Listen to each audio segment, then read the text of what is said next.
at DBDC will be held in Boston from July the 28th to July the 31st, 2022. I am back with the gorgeous Babette Brown, and we are going to continue our analysis of the Pro Latin that was held at the recent Emerald Ball, which this year was in Dallas. So sometimes within a competition, you have other competitions going on. This was definitely happening at Emerald this year. Our fourth place couple, Artur and Anastasia, they finished 4-4-4-3-5. Now, this couple have been in every major final in the US. They have won a lot of competitions. Obviously, they were dancing out of Brooklyn, so I saw them a lot up and down the East Coast. They actually opened a new studio in Florida. So this result was maybe not what they would normally have expected. How did you think they danced? And I'm a studio owner. You have been a studio owner. You think that can sometimes affect what your performance might be like? Yeah, you know, there could be many different things. Like it's the typical thing, like people put you in a box. I hate to be put in a box. It's like people say, well, if you own a studio, your dancing will go down, or you have to do this to be that, or if you do something not full time, you get that and that.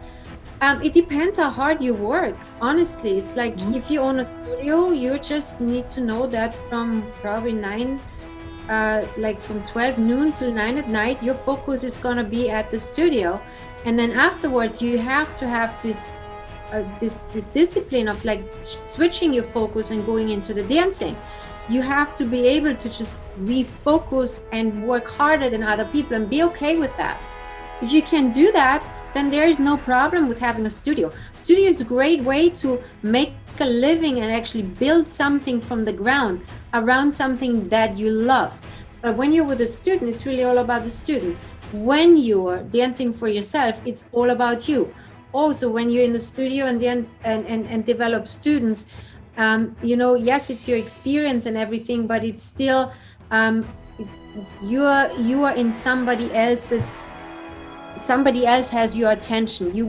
It's like being a mom and dad. It's not about you. You're giving.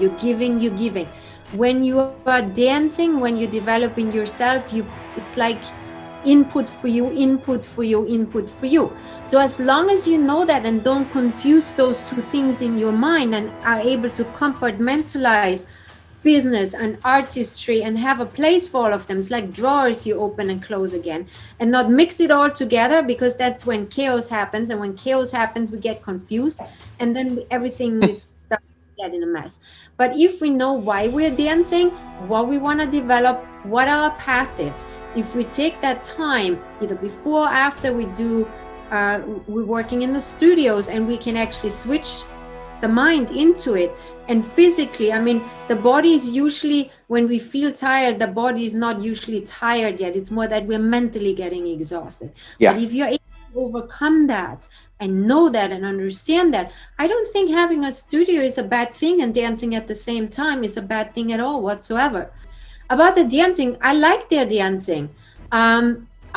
They could have placed higher. It's whatever the day gives you, and it's in the moment, and it's in that certain special evening against that certain field. So I wouldn't put a stamp on it to not turn this around anytime for them. They're a great couple. They have great charisma. If I would work with them on something, it would be always connectivity, because he's so hyper flexible. He has just hyper flexibly, that body wants to move and twist everywhere. And sometimes, you just need to know where you connect everything, so you can find your wind up, and you can find your timing within the wind up. So that would be my only thing where I would go to to improve it. But I mean, that couple has everything going for them, and they might go out next time and go, boom, there I am with my gorgeous new studio, and watch me. So yeah, no limitations for them, and keep rocking our world, please. And I'll say cheers to that. Well done, Artur and Anastasia. You know, I love you. So great analysis of the whole, everything they're going through at the moment. That was great, Babette. But now we have to find out who finished third. Let's see. Okay, guys, we are going to be back with more analysis from Emerald Ball 2021. And of course, we are discussing the Pro Latin.